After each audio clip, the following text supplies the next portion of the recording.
আলহামদুলিল্লাহি রাব্বিল আলামিন ওয়াসসালাতু ওয়াসসালামু আলা আশরাফিল আম্বিয়া ওয়াল মুরসালিন আম্মা বা'দ। কত মানুষ আছে যারা নিয়মিত তাহাজ্জুদ পড়তেন, কিন্তু তার মাঝে উদাসীনতা আসলো। সে নিজেকে বলল, আজকে তাহাজ্জুদ পড়তে মন চাচ্ছে না, আজকে কিয়ামুল লাইল থাকুক। এরপর তার এভাবে নিয়মিত তাহাজ্জুদ বাদ যেতে লাগলো। একটা সময় অবস্থা এমন হলো, তাহাজ্জুদ আর পড়াই হচ্ছে না। এরপর সে নিজেকে এ বলে প্রবোধ দিল যে তাহাজ্জুদ না পড়া হোক, ফজরটা তো জামাতে পড়া হচ্ছে, সময় মতো ওঠা হচ্ছে। কয়দিন পর সেটাতেও সমস্যা দেখা দিল। তাহাজ্জুদ পড়া বাদ গেল, জামাতের সাথে ফজরটাও পড়া বাদ গেল। এখন সে নিজেকে প্রবোধ দিচ্ছে এই বলে যে সূর্য ওঠার আগে তো ওঠা হয়, বাসায় বসে হলো ফজরের সালাদটা তো ওয়াক্তের মধ্যে আদায় করা হয়, যা হোক এতেই তো চলে। দেখা গেল কেউ নিয়মিত এক পারা করে কোরআন তেলাওয়াত করতেন, কিন্তু তা আধা পারা হয়ে গেল। এরপর সেটা থেকেও কমতে কমতে এখন আর কোরআন মাজিদ ধরাই হয় না। কেউ নফল সাওম আদায় করত নিয়মিত, কিন্তু দিনের উপর আমলের প্রতি তার উদাসীনতা এসে গেল, অলসতা এসে গেল, শিথিলতা বৃদ্ধি পেল। এখন আর সে নফল সাওম পালন করে না। দিনের আমলের প্রতি এমন উদাসীনতা আমাদের পতনের কারণ। নাউযুবিল্লাহি মিন যালিক।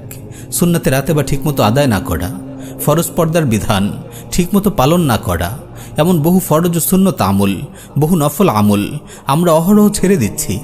দিনের প্রতি এমন উদাসীনতা আসার কারণ কি? প্রিয় ভাই আমার, আমাদের এরকম উদাসীনতার পেছনে কারণ হচ্ছে নফসের ধোঁকা ও শয়তান। আল্লাহ তাআলা ইরশাদ করছেন, ইন্নামা ইউরিদুশ শাইতানু আন ইউকিআ বাইনাকুমুল আদাওয়াতা ওয়াল বাগযাআ ফিল খামরি ওয়াল মাইসির ওয়া ইয়াসুদ্দাকুম আন যিকরিল্লাহ ওয়া আনিস সালাহ। শয়তান তো চায় মদ ও জুয়ার মাধ্যমে তোমাদের পরস্পরের মাঝে শত্রুতা ও বিদ্বেষ সঞ্চারিত করে দিতে, আল্লাহর স্মরণ ও নামাজ থেকে তোমাদেরকে বিরত রাখতে। শয়তান চায় আদম সন্তানকে সকল ধরনের ইবাদত ও আনুগত্য থেকে ফিরিয়ে রাখতে, ঈমান জাগানিয়া কাজগুলো থেকে বিরত রাখতে সে প্রাণপণ চেষ্টা করে যায়। নফস আমাদের পেছনে সবসময় লেগেই আছে আমাদের মন্দ কাজে প্রবৃত্ত করার জন্য। যেমন ইউসুফ আলাইহিস সালাতু ওয়াস সালাম বলেছেন, রাব্বুল আলামিন সেই উক্তি তুলে ধরেছেন কোরআনে, ইন্নান নাফসা লাআম্মারাতুম বিসসু ইল্লা মা রাহিমা রাব্বি। নফস তো মন্দ কাজে প্ররোচিত করতেই থাকে, আমার প্রতিপালক যার প্রতি দয়া করেন সে ছাড়া। দিনের উপর আমল করার প্রতি উদাসীনতার আরেকটি কারণ হলো দিনে সাহচর্য থেকে দূরে থাকা। আবু সাঈদ খুদরি রাদিয়াল্লাহু তাআলা আনহু বর্ণনা করেন, রাসূল সাল্লাল্লাহু আলাইহি ওয়াসাল্লাম ইরশাদ করেন, লা তুসাহিব ইল্লা মুমিনা ওয়া লা ইয়াকুল তাআমাকা ইল্লা তাকিয়্যুন। মুমিন ব্যতীত কারোর সাথে মিশবে না, তোমার খাবার কেবল যেন একজন মুত্তাকী ভক্ষণ করে। তোমার বন্ধু বানাবে কেবল দিনের উপর অটল থাকা ব্যক্তিদের ও নেক ব্যক্তিদের। কাফিরদের সাথে ও মুনাফিকদের সাথে তো মিশবেই না, বরং বদকার মুসলিমদের সাথেও না, কারণ বদকাররা তোমাকে নাফরমানের দিকে ঠেলে দেবে, আর নেককার লোকেরা তোমাকে আল্লাহর দিকে আরও এগিয়ে দেবে, তোমাকে তোমার কাঙ্ক্ষিত গন্তব্যের দিকে আরও অগ্রসর করে দেবে।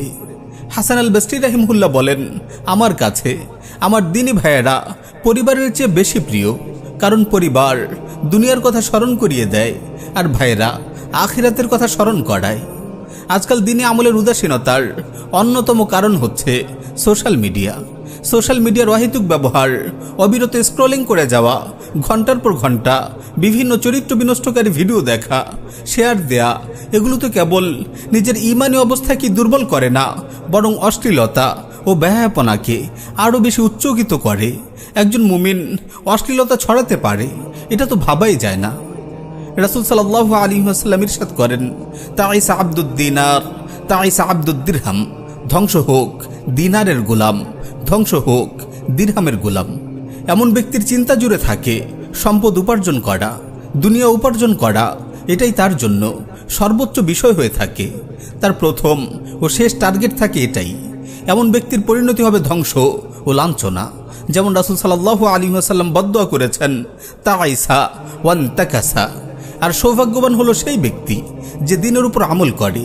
যেমন হাদিসে রাসূল সাল্লাল্লাহু আলাইহি ওয়াসাল্লাম বলেছেন, তুবা লিআবদিন আখিযিন বিইনানি ফারাসিহি ফি সাবিলিল্লাহ আশআথা রাসুহু মুগবাররাতিন কাদামা। ওই বান্দার জন্য সুসংবাদ যে আল্লাহর পথে নিজের ঘোড়ার লাগাম ধরে যুদ্ধরত, যার মাথার কেশ এলোমেলো, যার পদযুগল ধুলিমলিন। প্রিয় ভাই, মানুষের ধন সম্পদের লোভ মানুষকে আমল থেকে দূরে সরায়। যদি কেউ তার সম্পদ বাজেয়াপ্ত হওয়ার ভয় রাখে, সে আল্লাহর রাহে জিহাদ করতে পারে না।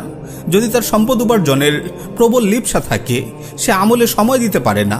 সম্পদ উপার্জন করতে গিয়ে ন্যূনতম 5 ওয়াক্ত ফরজ সালাতও সে আদায় করতে পারে না। তার জীবনটাই সম্পদের পেছনে ব্যয় হয়ে যায়।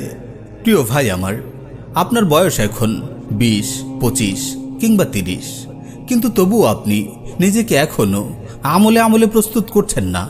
আপনার ধারণা এখনও সময় আছে। আপনি মনে করছেন যে দিনকে আঁকড়ে ধরার জন্য সময়টা এখনও আসেনি। এত তাড়াহুড়া কেন করব? আপনি ভাবছেন আপনি তরুণ যুবক, মৃত্যু আপনাকে স্পর্শ করবে না। কিন্তু না, এ চিন্তা একেবারেই ভুল, তা আপনি নিজেও জানেন। তাই আপনাকে বলবো, আসুন, মৃত্যু খুবই নিকটে, আমি তা জানি। এবার আমার এই জানাটা আমার অন্তরে প্রসারিত করি। অন্তর হয়তো মানতে চাইবে না, তবে আমি কিছুক্ষণের জন্য চোখ বন্ধ করি, মনে মনে নিজেকে কবরে কল্পনা করি।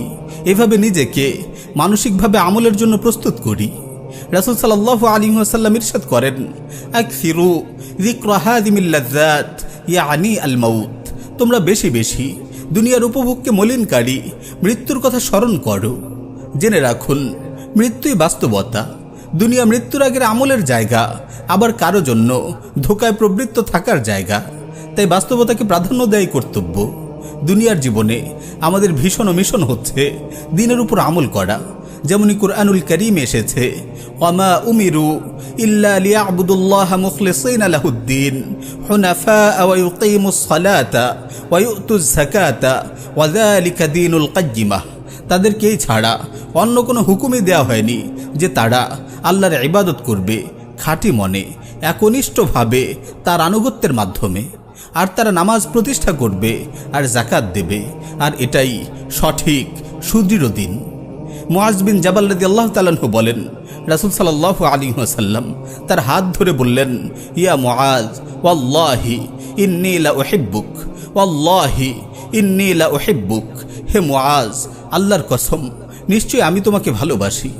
আল্লাহর কসম, নিশ্চয়ই আমি তোমাকে ভালোবাসি। এরপর বললেন, হে মুআজ, আমি তোমাকে ওসিয়ত করছি, এই নির্দেশ করছি যে প্রত্যেক সালাতের পরে তুমি সব সময় এই দোয়া পড়বে, কখনো এই দোয়া ছাড়বে না। দোয়াটি হলো, আল্লাহুম্মা আইন্নি আলা যিকরিক ওয়া শুকরিক ওয়া হুসনি ইবাদাতিক।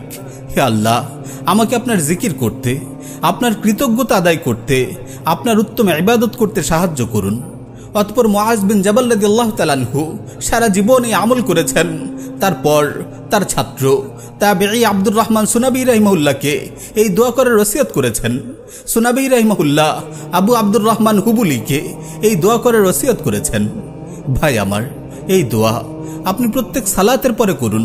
যখনই অন্তরে আমলের প্রতি উদাসীনতা সৃষ্টি হয়, তখনই দোয়া করুন, আল্লাহর কাছে আশ্রয় চান, দোয়া করতে থাকুন, আমল করতে থাকুন। আমলের সাথে আমল জুড়ে দিয়ে জীবনকে আমলময় করুন। আল্লাহ আমাদের সবাইকে দিনের উপর আমল করার ক্ষেত্রে উদাসীনতা মুক্ত রাখুন, শিথিলতা ও অলসতা মুক্ত রাখুন। আমাদেরকে যথোচিত আমল করার, বেশি বেশি ন্যায় অর্জন করার তৌফিক দান করুন। আমিন ইয়া রাব্বাল আলামিন।